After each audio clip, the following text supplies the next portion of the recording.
Hello, welcome back to my channel. আপনারা আশা করি সবাই ভালো আছেন, আমিও ভালো আছি। মার্কেটের যদি অবস্থান এবং মুভমেন্ট এই মুহূর্তে দেখি, টপ যেই কয়েনগুলো আছে সেই কয়েনগুলো দেখলে মনে হবে যে মার্কেটে কিছুই ঘটে নাই।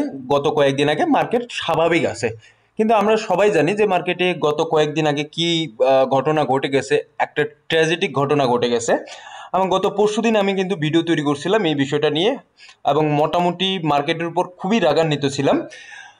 আজকে যদি আমরা মার্কেটের দিকে দেখি তাহলে দেখতে পাচ্ছি কিছু কিছু কিছু কয়েন ব্যতীত মোটামুটি সব কয়েনগুলোই রিকভার করা শুরু করে দিছে।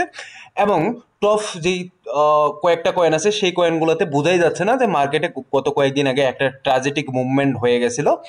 তো যাই হোক, এখন কিন্তু অনেকেই চিন্তা করতে পারেন যে ভাই এটা কি বাইং করার একটা ভালো সময়, নাকি আরো সময় আসতে পারে, বা যেটা হচ্ছে এটা একটা ফেক পাম আবার মার্কেট ডাম্প করতে পারে। এই বিষয়গুলো নিয়ে আলোচনা করব এই মুহূর্তে। আপনারা যদি দেখেন ম্যাক্সিমাম যে কয়েনগুলো আছে সেগুলো কিন্তু ডিসকাউন্ট প্রাইসে একটা চলে আসছে, এবং এই ডিসকাউন্ট প্রাইসে কিন্তু আমার মনে হয় যে কয়েন কেনা একটা ভালো সুযোগ এবং সময়। আমরা যদি লাইট কয়েনের দিকে তাকাই, লাইট কয়েন যখন মার্কেট ক্রাশ করে তার আগে কিন্তু লাইট কয়েন এখানে $132 $133 ছিল, এখন কিন্তু $100 নিচের দিকে আছে। এবং যদি সোলানার দিকে তাকাই, সোলানা কিন্তু এখানে মোটামুটি $200 উপরের দিকে ছিল, 230, মোটামুটি 220, সেখানে কিন্তু $200 নিচের দিকে আছে। কার্ডানোর দিকে যদি তাকাই, সেখানে কার্ডানো যেখানে 80-90 সেন্ট পর্যন্ত ছিল সেখানে কিন্তু এখন 72 সেন্ট আছে। সো ওভারঅল যদি কয়েনগুলো যেগুলো টপ নোস, টপ ভালো ফান্ডামেন্টাল কয়েনের দিকে তাকাই, সেগুলো কিন্তু মোটামুটি ডিসকাউন্ট প্রাইজে আছে। সো এই সময়টাতে আপনারা বাইং করতে পারেন। তো মার্কেটের অবস্থানটা দেখে নি, মার্কেটের অবস্থানটা দেখে তারপরে আপনাদেরকে কিছু কিছু কয়েনের কথা বলবো। এবং একটা জিনিস আপনাদেরকে এখানে বলে দিই, আমি গত পরশুদিন এবং গতকালকে এখানে আপনাদেরকে একটা কথা বলছিলাম যে আমরা যেহেতু একটা খারাপ সময় দেখলাম কিছুদিন আগে, এবং এই খারাপ সময়ের মধ্যে কিন্তু অনেকেরই পোর্টফোলিও উড়ে গেছে। সো এই খারাপ সময়ে আপনাদের পাশে আমি দাঁড়াইতে চাই, এবং টোটালি ফ্রি অফ কস্ট। এবং এখানে আমি কিন্তু এখন গত একদিন দুদিন ধরে সিগন্যাল দেওয়া শুরু করছি। গত দুদিনে কিন্তু 3-4টা সিগন্যাল দিয়ে ফেলছি, এবং মোটামুটি সেই সিগন্যালগুলো এখন তো মার্কেট এমনিতেই যদিও উপরে উঠতেছে, তারপরেও আমি চেষ্টা করতেছি যে ভালো যে ফান্ডামেন্টাল কয়েনগুলো আছে সেই ভালো কয়েনগুলোই আপনাদেরকে সাজেস্ট করার জন্য। সো আপনারা টেলিগ্রাম চ্যানেলে আমার জয়েন করতে পারেন। সেই চ্যানেলে কিন্তু আপনারা প্রতিনিয়ত এখন সিগন্যালগুলো পাবেন যেগুলো ফ্রি অফ কস্ট। কারণ এই খারাপ মুভমেন্টে যদি আপনাদের পাশে আমি দাঁড়াইতে না পারি বা দাঁড়ানোর চেষ্টা না করি, তাহলে আমার মনে হয় যে আমার এই জগতে আসা পুরোপুরি একটা ব্যর্থতা। কারণ দিন শেষে আমি যতটুকু ইনকাম করি আমার এই যে ইউটিউবে আসে বা টেলিগ্রামে আসে, কিন্তু বগর বগর করার লাগে না। সো আপনারা যাতে এখানে ভালো কিছু করেন বা এখান থেকে ভালো একটা প্রফিট জেনারেট করতে পারেন, বা আপনাদের সাথেই আমি চলার চেষ্টা করি সব সময়, চাই যে আপনারাও আমার সাথে চলেন বা একে অপরের হাত ধরাধরি করে উপরের দিকে উঠি। সেটার কারণেই কিন্তু চিন্তা ভাবনা করেই এখন আমি আবার সিগন্যাল দেওয়া শুরু করি। আমার যে টেলিগ্রাম চ্যানেল আছে সেটা ফ্রি অফ কস্টে। হ্যাঁ, আমার মেইন যে চ্যানেলটা আছে সেখানে আপনারা জয়েন করতে পারেন।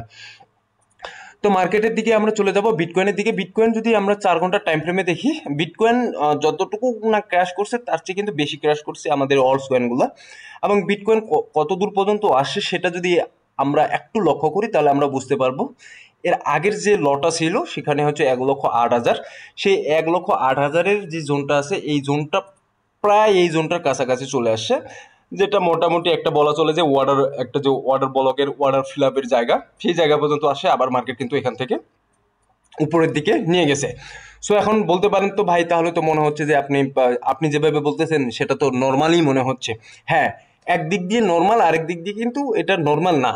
কারণ যদি আমি চিন্তা করি যে মার্কেট নিচের দিকে আসবে, ইটস ওকে, মার্কেট নিচের দিকে আসবে, বাট সার্টেন মুভমেন্টে অ্যাট এ টাইম একটা মার্কেট 1 ঘন্টা বা 2 ঘন্টার মধ্যে মার্কেট একেবারে নিচের দিকে আসা, এটা কিন্তু খুব একটা যে ভালো জিনিস তেমনটা না। তবে আপনারা যদি মনে করেন শুধুমাত্র ক্রিপ্টো মার্কেটে এমন ঘটনা ঘটছে, সেটাও কিন্তু না। আপনারা দেখবেন যে যে আপনার ইউএস এর যে স্টক মার্কেট আছে সেখানেও কিন্তু $1 ট্রিলিয়ন উপরে একদিনে ওয়েপ আউট হয়ে যায়। সো ওভারঅল মার্কেটে কিন্তু একটা বিগ ম্যানিপুলেশন হয়ে গেছে। আমি এটা এর আগেও বলছিলাম যে হ্যাঁ এটা ম্যানিপুলেশন, আজকেও এখনো বলতেছি ম্যানিপুলেশন। এবং এই ম্যানিপুলেশনটা কে করলো, কেন করলো, এটা নিয়ে কিন্তু হয়তোবা আমরা আগামী 1 মাসের মধ্যে বা তারও আগে কিন্তু আমরা বুঝে যাব যে এখানে কে ম্যানিপুলেশন করতেছে, কে এই জিনিসটা ঘটাইলো। এখানে এত রিটেল ইনভেস্টরদের, শুধুমাত্র রিটেল ইনভেস্টর না, অনেক ইনভেস্টর আছে বা হোয়েলস আছে, তাদেরও কিন্তু এখানে ওয়েভ আউট হয়ে যায় ট্রেডারদের। ঠিক আছে, সো এখন অনেকেই বড় বড় যারা বিশিষ্ট জ্ঞানী ব্যক্তি, তারা কিন্তু এখন এই ক্রিপ্টোকারেন্সি মার্কেট নিয়ে কথা বলা শুরু করছে, যেইভাবে আমরা লেভারেজ নিয়ে ট্রেডিং করি এবং এই লেভারেজ নিয়ে ট্রেডিং করার পর মার্কেটের যে আমাদেরকে সবাইকে ওয়াশ করে দিল, এই বিষয়গুলো নিয়ে বলা বলি শুরু করছে। এবং আমার মনে হয় যে এটা নিয়ে আরও রুলস এবং রেগুলেশন আসবে, এবং এই রুলস এবং রেগুলেশন মধ্যেই কিন্তু আমাদেরকে এগিয়ে যেতে হবে। আমরা চাচ্ছি যে ক্রিপ্টোকারেন্সি মার্কেটে যতটুকু এখন সাস্টেনেবল আছে, এই সাস্টেনেবলটা যেন আরও বেশি হয়ে থাকে, যেন আমাদের মতো রিটেল ইনভেস্টরদের বা ট্রেডারদের এইরকম একটা সম্মুখীন না হতে হয়, যে একটা খারাপ সময়ের সম্মুখীন না হতে হয়। এটা নিয়েই কিন্তু সামনের দিকে অনেক আরও কাজ হবে, এটা আমি ড্যাম শিওর আপনাদেরকে বলে দিচ্ছি। আপনারা জানেন যে ওই দিনে কতগুলা ট্রেডার, মিলিয়ন মিলিয়ন ট্রেডার তো আপনাদের ওয়েপার্ড হয়ে গেছে, সেটার কথা না বলি, কিন্তু অনেক ট্রেডার আছে যেগুলো কিন্তু সুসাইড করতে পর্যন্ত বাধ্য হয়। এটা আমরা অলরেডি আমাদের টেলিগ্রাম অথবা টুইটার হ্যান্ডেলের থেকে আমরা অলরেডি জেনে গেছি।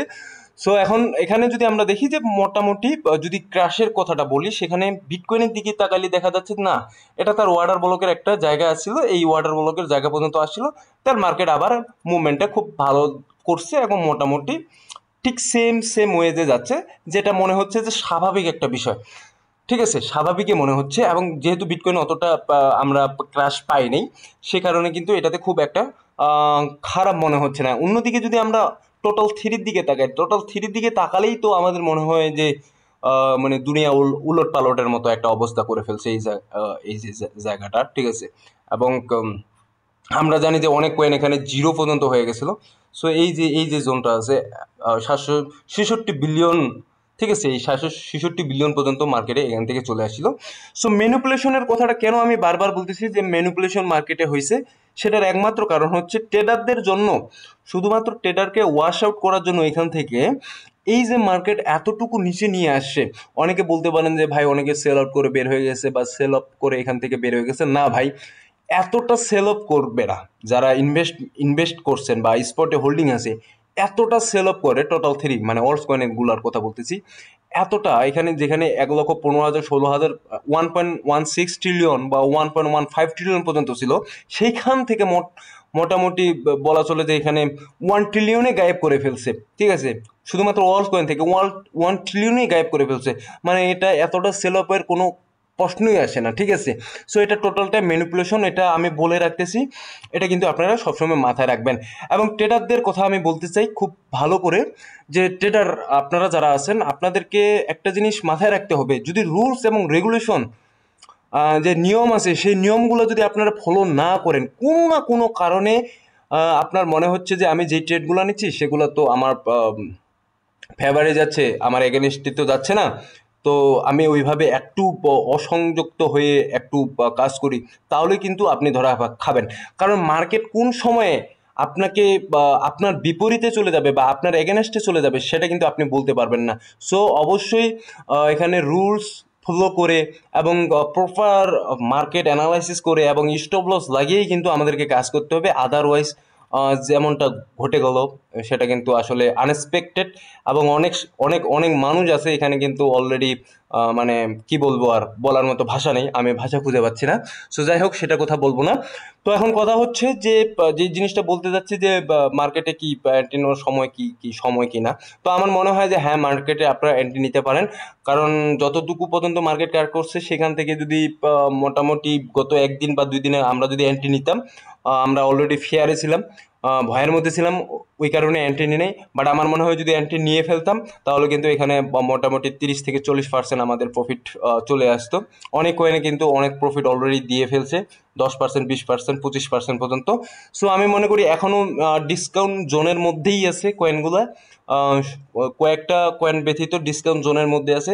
সো যে ডিসকাউন্ট জোনের মধ্যে কয়েনগুলো আছে টপ নোস, যেগুলো ফান্ডামেন্টাল কয়েন আছে, সেগুলোতেই আমরা এন্ট্রি নিব। বাদ বাকি কয়েনে আমাদের এন্ট্রি নেওয়ার কোনো প্রশ্নই আসে না। এবং বিটকয়েন অলরেডি এটা রিকভার করে ফেলছে, ইথিরিয়াম রিকভার করে ফেলছে, এবং বিএনবিতেও রিকভার করে উপরের দিকে অলরেডি অনেকটা উপরের দিকে চলে গেছে। ঠিক আছে, সো ধন্যবাদ সবাইকে, ভালো থাকবেন, সুস্থ থাকবেন, দেখা হবে নতুন কোনো ভিডিও নিয়ে আগামী দিনে। এবং আমি আশা করতেছি আপনারা ভালো থাকবেন, সুস্থ থাকবেন, এবং মার্কেটে যে রুলস এবং রেগুলেশন নিয়ে ভালোভাবে কাজ করবেন, যাতে কোনো হার্মফুল না হয় এখানে। এই জিনিসটা কিন্তু সবসময় আপনারা মাথায় রাখবেন। সো কারণ এখানে হার্ট সোল মানে সবারই থাকে। সো আমরা প্রপার ওয়েতেই কাজ করব। ধন্যবাদ সবাইকে।